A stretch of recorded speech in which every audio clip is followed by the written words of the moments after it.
Il dato, è chiaro che il dato va interpretato, ognuno lo può interpretare positivamente o negativamente di come vuole, di quello che ci mette, nel senso, come spesso succede in Italia, siamo sempre tutti vincitori, vinciamo sempre. Il dato strettamente freddo e letto così come emerge dalla somma aritmetica dei singoli delitti chiaramente lascia pensare a un trend positivo, tant'è vero che la provincia di Agrigento, la città di Agrigento è aumentata nel gradimento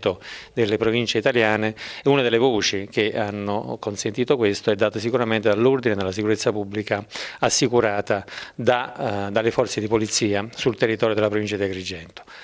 E il dato dal 2015 al 2017 che stiamo chiudendo sicuramente è positivo, perché passiamo dall'incirca 6.600 delitti denunciati a 4.900 di quest'anno che si sta concludendo. Questo significa sicuramente che c'è stata una diminuzione. Contemporaneamente sono aumentati gli arresti, siamo passati a quasi 200 arresti nel corso del 2017, dal dato statistico lo potete andare a controllare rispetto agli anni precedenti, quindi significa che l'attività di repressione sul territorio dal punto di vista investigativo ha dato i suoi risultati. L'attività di prevenzione altrettanto ha funzionato per quanto riguarda il potenziamento dei servizi di controllo del territorio che hanno comportato gli arresti in flagranza che hanno operato i nostri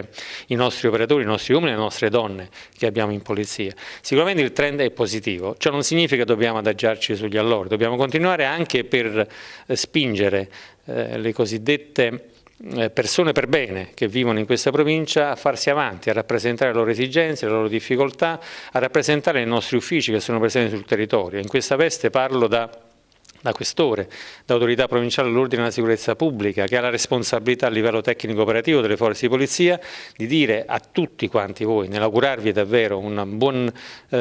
fine di quest'anno, il 2017 che si conclude, un inizio del 2018 con questa apertura nei confronti di tutti gli uffici delle forze di polizia che sono aperti nelle 24 ore e sono sempre pronti ad accogliere e a soddisfare,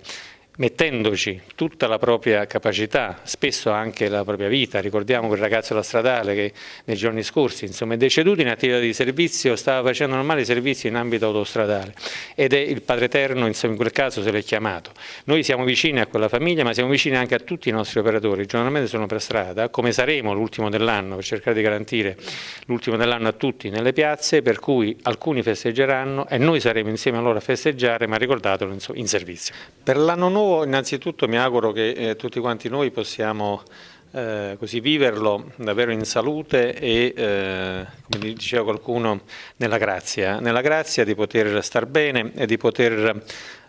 fare bene le cose alle quali siamo chiamati dalla nostra missione.